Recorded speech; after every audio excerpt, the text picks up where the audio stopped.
Un jour, après m'avoir dit que j'étais selfish, c'est-à-dire égoïste, je m'intéressais au Baroya pour moi-même, très bien. Et un jour, il apprend que je vais faire une mission, que je vais partir avec 2-3 Baroya dans une autre tribu. Il fallait aller au-delà des ennemis, traverser une montagne, des groupes linguistiques très différents. Donc il me dit, il me fait savoir, est-ce que je peux partir avec vous en mission? Je dis, tu prends 2 mecs avec toi, parce que ça va être dur pour porter à manger, tout ça. Moi, je pars avec deux Baroya. Alors, on se rejoint et on commence la route pour monter là-bas. Et au fur et à mesure, il me disait, mais tu comprends bien que Dieu est là partout. Je dis, oui, il est dans les rochers, il est dans les fleurs, etc. Et quand on arrivait près du sommet, d'un seul coup, il crie derrière mon dos, I love you, but I hate your sins. Je vous aime et je hais vos péchés. Putain. Alors je m'arrête, il était derrière moi, presque sanglotant, quoi. Je dis, c'est quoi, qu'est-ce qui t'arrive là? Ça va pas, non? Il dit, en anglais, il me dit, tu ne comprends pas, tu n'es pas capable d'accepter qu'un homme pleure? Je dis, si, mais pour quelque chose qui vaut la peine. Donc si maintenant tu restes là, tu reprends tes 2 mecs avec toi, moi je m'en vais. Donc finalement il me dit, tu ne peux pas accepter que je continue avec toi. Je dis, oui, vas-y, viens. Bon, alors là, il m'explique qu'il était très content que Kennedy était mort parce que c'était un papiste. Que lui, protestant, il était content. Je lui dis, quoi, la mort de ton président, parce qu'il est papiste, c'est-à-dire catholique. Il était pro-Vietnam, aussi guerre au Vietnam, il était bon, quoi. Hein, bon protestant, conservateur, illettré, comme, bien sûr, illettré, c'est le mec. Il a eu de la chance avec moi parce qu'on est descendu dans notre vallée et on est tombé dans la tribu où j'étais connu. J'avais jamais été, mais j'étais le blanc des Baroya, donc on arrive avec. Donc, et là, habituellement, ils échangeaient du sel contre des objets là. Donc on a été bien accueillis, quoi, et tout. Le soir, initiation. Alors, Louis, là, le prêtre, le pasteur, il bandait. Il se retrouve au milieu des danses et tout. Nous, on était des invités. Donc, au moins, il avait de quoi. Et surtout, là, c'est là que j'ai vu des femmes intervenir dans l'initiation masculine, des femmes adultes habillées en guerriers. Donc, oh là là, pour moi, c'était une découverte. Parce qu'après, les Baroya m'ont dit qu'autrefois aussi, il y avait des femmes qui... Donc, tu vois, tu trouves des morceaux de culture, quoi. Donc, le type, il était vachement content d'avoir participé, d'avoir vu des initiations un peu exceptionnelles, quoi. Et après, il a quitté la vallée pour aller ailleurs, il est parti. Donc quand tu vois cette diversité, quoi, tu as le missionnaire linguiste qui est très respectueux. Au bout de 7-8 ans, il avait un type converti, un seul type. Non, mais il avait traduit un chapitre du Nouveau Testament en barouilla, c'est pas évident. Et puis en plus, il avait fait un petit manuel comment compter dollars, pounds, c'est tout. Bon, donc il introduisait l'Occident quand même pas. En plus de la Bible, il y avait quand même le market economy, non? C'était pareil avec les luthériens. Les luthériens avaient un magasin. Ils avaient tout de suite fait un magasin. Donc j'ai relevé tous les prix. J'ai passé du temps là. Et les luthériens, c'était mieux. Ils étaient très racistes, les deux Allemands là. Renate Tuchman et son mari là. Quand ils recevaient les gens là, pour le baptême, moi j'étais à côté d'eux pour voir. Et la femme, tous les 10 types qu'elle avait serré la main, elle rentrait chez elle pour se laver les mains. Parce qu'elle avait... Et donc l'Allemand là, m'expliquait que, après tout, je comprends votre métier, là, vous êtes sociologue, n'est-ce pas? Oui. Parce que les Noirs l'adorent. Les Noirs l'adorent. C'est bien le chaînon manquant entre le singe et l'homme. Des tonnes de racisme, mes enfants.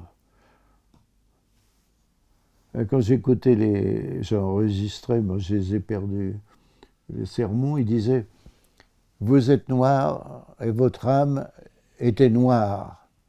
Maintenant, vous resterez noir, mais votre âme sera blanche. » C'est un connard.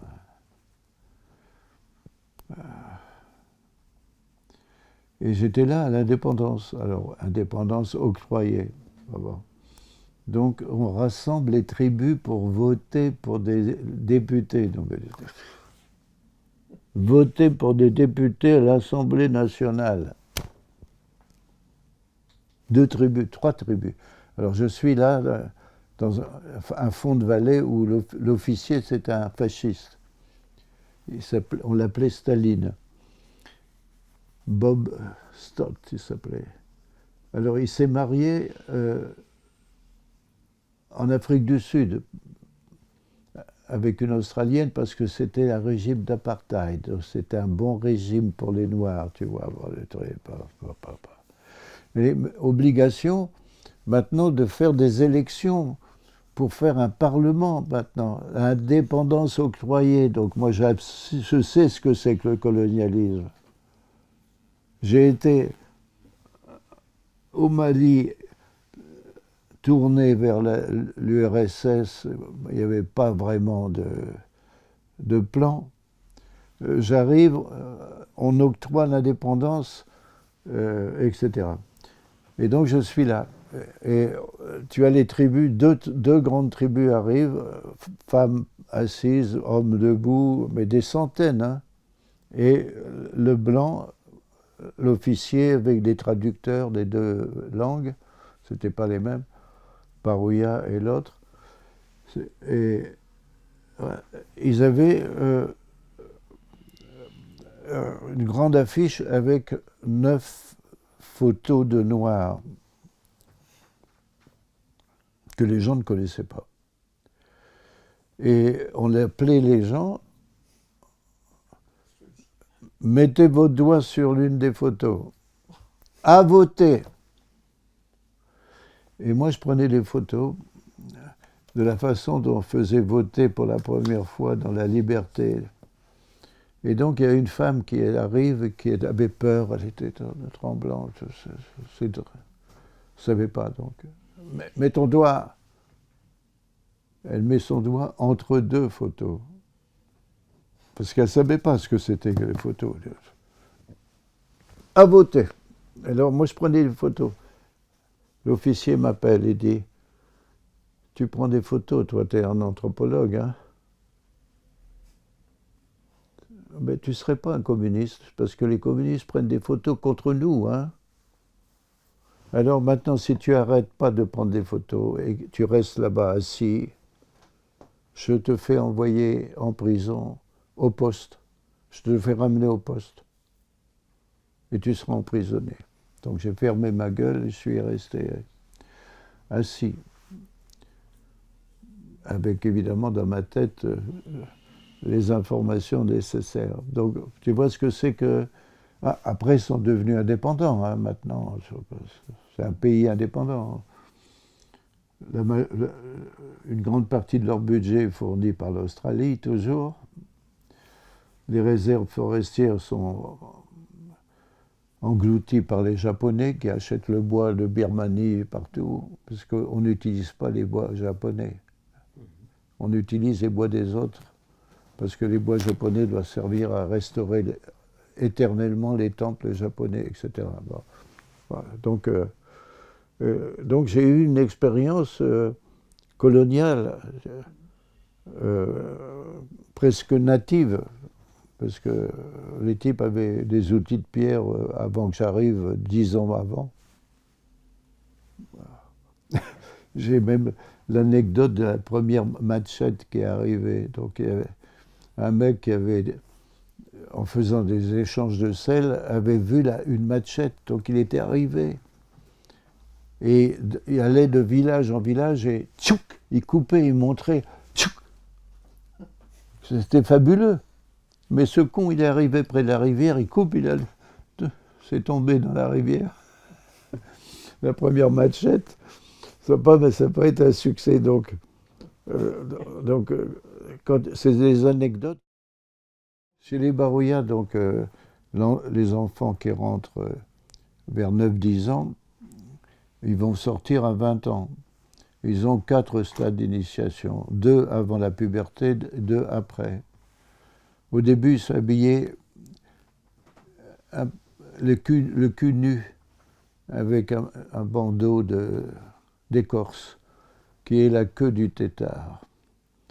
Parce que les premiers hommes, c'était des têtards. Avant les hommes, existaient seulement les femmes, etc. Si je rentre là-dedans, vous en avez pour 2 heures. De 9 ans à 12, ils sont des petits boys. 12 à 15, les aînés de 15 à 20 les inséminent dans la bouche, c'est-à-dire on leur donne du sperme par des jeunes qui sont vierges de tout rapport avec les femmes, ils ne sont pas mariés encore. Et donc, les Barouillas refont les garçons sans les femmes, par l'intermédiaire de jeunes gens vierges de tout rapport sexuel. Donc c'est une initiation qui a le sens politique de refaire les hommes sans les femmes, et c'est un élément de la domination masculine. Donc, mais après le mariage, les hommes n'ont plus le droit d'utiliser les garçons. Donc, après, parce qu'ils mettent leur sexe dans un vagin, on ne peut plus le mettre dans la bouche d'un garçon. Mais après, les femmes doivent, à chaque fois qu'elles accouchent, reboire le sperme de l'homme. Parce que le sperme de l'homme se transforme en lait des bébés. Donc j'aurais dit, les gars, vous êtes forts, parce que chez nous, le lait maternel, c'est la mère, tandis que vous, c'est du sperme transformé, merci, vous êtes très très forts. Donc ils s'appropriaient le corps des femmes, tu vois. Donc moi, j'ai vécu vraiment dans une société où la domination masculine, elle était manifeste, et où c'est pas la parenté qui dominait, comme me disaient tous mes collègues, y compris Lévi-Strauss. J'ai découvert que l'erreur des anthropologues, c'est pas la parenté le fondement des sociétés, ce sont des rapports politico-religieux, ce sont des rapports englobants, et le politique est toujours religieux, jusqu'à la Révolution française. Hein. Donc, et donc arrivent des soldats où l'initiation impliquait la sodomie. Donc, là encore, un jour, il propose à un jeune barouilla, baisse-toi, voilà. Alors, donc le type, il sodomise le barouilla contre 2 pounds, 2 pounds. Il lui donne 2 dollars ou 2 pounds. Le type, après la sodomie, il gueule partout. Ça m'a fait mal, ça m'a fait mal. Donc il va de village en village en disant j'ai le cul qui me fait mal, c'est pas possible. Donc la sodomie n'a pas eu de succès chez les barouillas, tu vois. Pas... Alors qu'ils pratiquaient la fellation quand même. Non, et donc là-dessus, les missionnaires ne connaissaient rien parce que les missionnaires s'abstiennent de poser des questions de cul. Le sexe, comment tu baises, etc. Tandis que moi, je disais, ben, comment vous faites alors? Comment vous faites? Ah ben, on fait l'amour comme ça, toujours la femme en dessous. Si la femme se met au-dessus de nous, son jus sexuel va couler sur notre ventre, on perd notre force.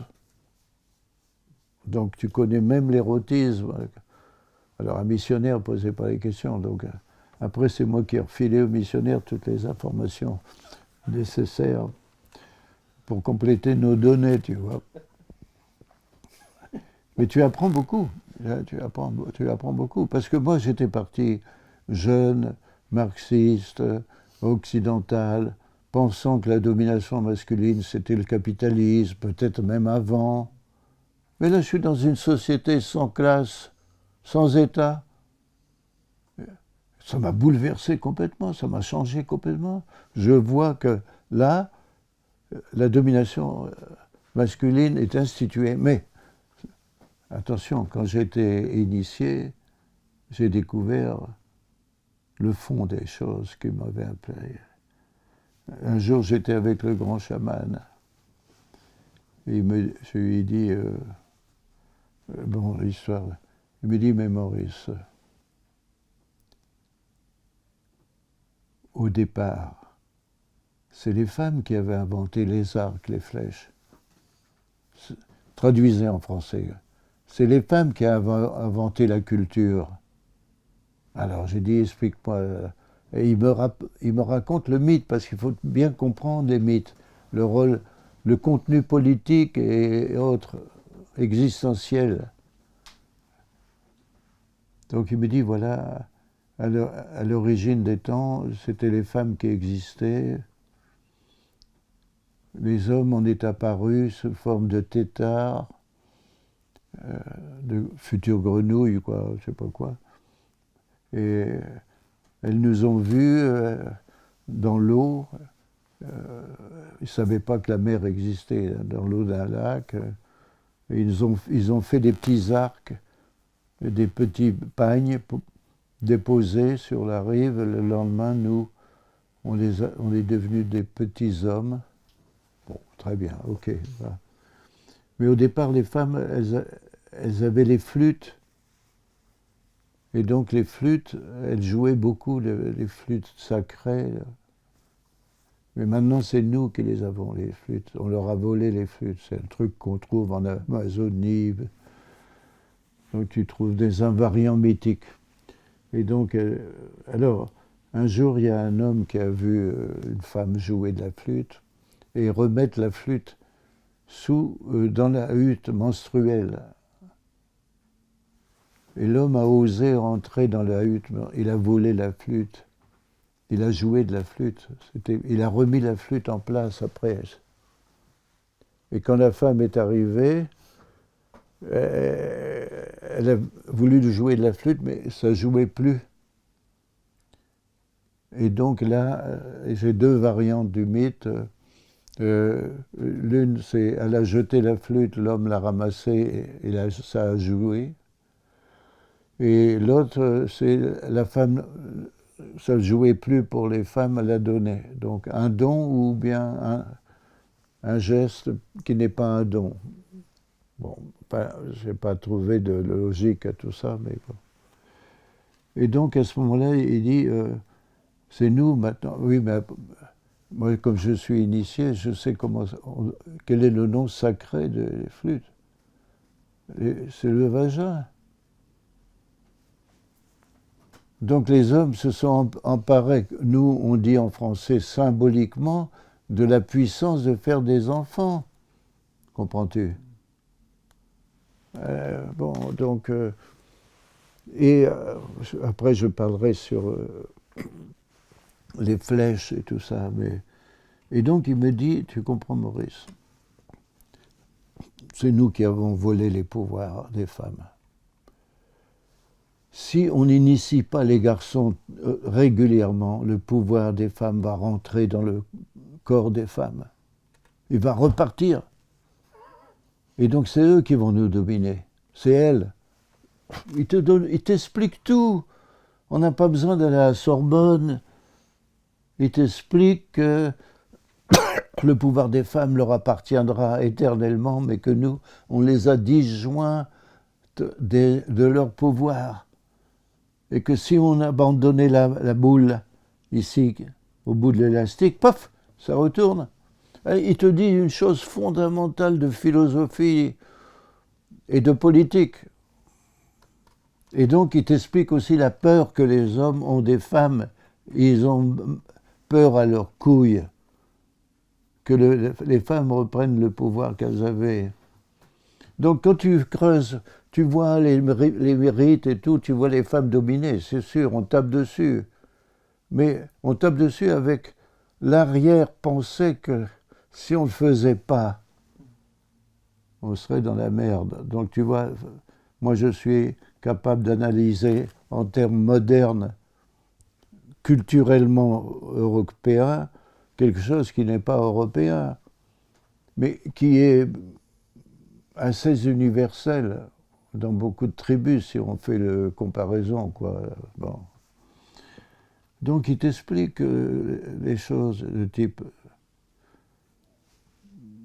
Le jour où les hommes sont entrés dans la Lune, sont marchés sur la Lune, quelques semaines plus tard, ma femme m'a envoyé Paris Match avec les photos des scaphandres. Et je suis en train de lire. Le chaman, ce chaman me dit, mais c'est des hommes? Je dis, oui, c'est des hommes qui sont sur la Lune. Comment? La Lune, c'est là où les morts vont. Soit tu es enterré sous terre, soit au-dessus de la terre.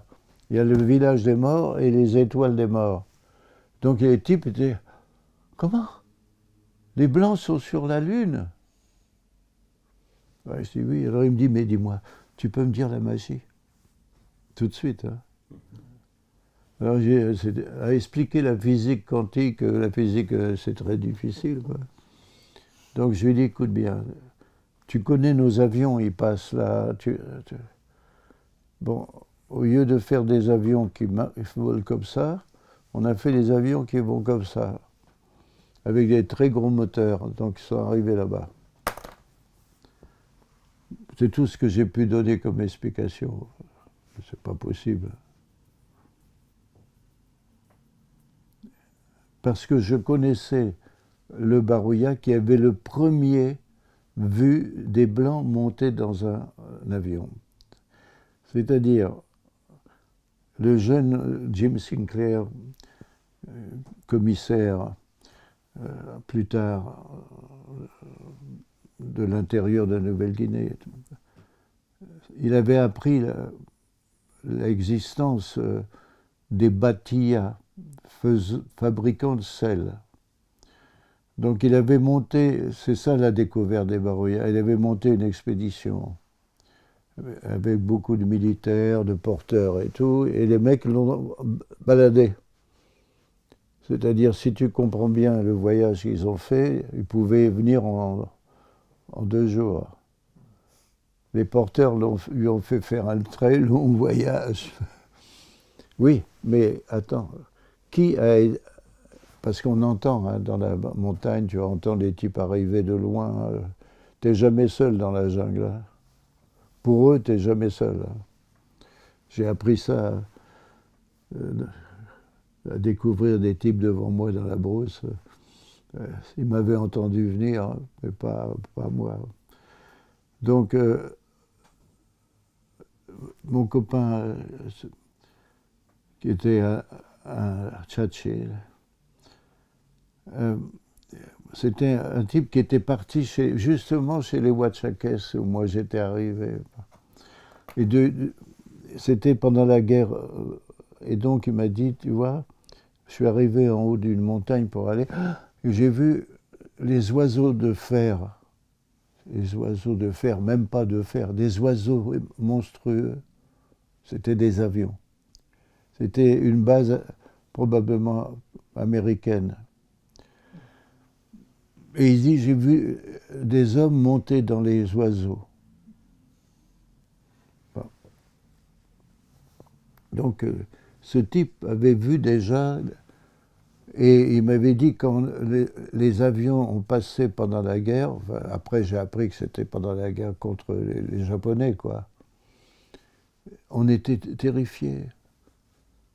Quand l'avion passait, on se jetait par terre. On avait peur, on ne savait pas que c'était quoi ça. C'est un oiseau. Bon, alors donc c'est le même Tchatché que je connaissais qui, après avoir découvert qu'il y a des hommes qui montent dans des oiseaux, quand il avait entendu, les Barouillas avaient entendu arriver la colonne avec Jim, c'est lui qui était parti pour la ramener chez les Barouillas. Donc, grâce à Jim, on est devenus très copains, j'ai appris le contact. J'ai eu la chance d'avoir le récit du premier contact, c'est-à-dire Cortés, quoi, qui arrive, tu vois. Et donc, il arrive chez les Barouillas. Les Barouillas se demandaient qu'est-ce qu'ils allaient faire de lui. Est-ce qu'ils allaient le tuer, tout ça. Il m'explique tout ça. Donc, lui, très malin, il fait planter un poteau. Et le lendemain matin, il fait salut au drapeau. Baïonnette! 3-4 soldats. À ce moment-là, Boirimac, que je connaissais, tombe par terre. Il est possédé par l'esprit des Blancs. Il attrape l'éclair en lui. Tu vois, moi, je connais tout, tu vois. Les Blancs ne savent pas tout ça. Mais qu'est-ce que fait Jim? Très malin. Après le lever du drapeau, il demande aux Barouillas de costaud, clac, clac. Mettez vos boucliers. Tu as vu un bouclier à l'entrée? Mettez vos boucliers là-bas. Hein? Donc, tirez maintenant avec vos flèches. Psh, paf, dans les boucliers. Bon, ça rentre. Parfois, vraiment, un type costaud, il arrive à... Il dit, OK, maintenant. Et il met 3 soldats avec des garrons, des fusils. Des trous comme ça. Donc là, ils comprennent, quoi. Ils comprennent, c'est tout. Voilà, c'est ça la colonisation.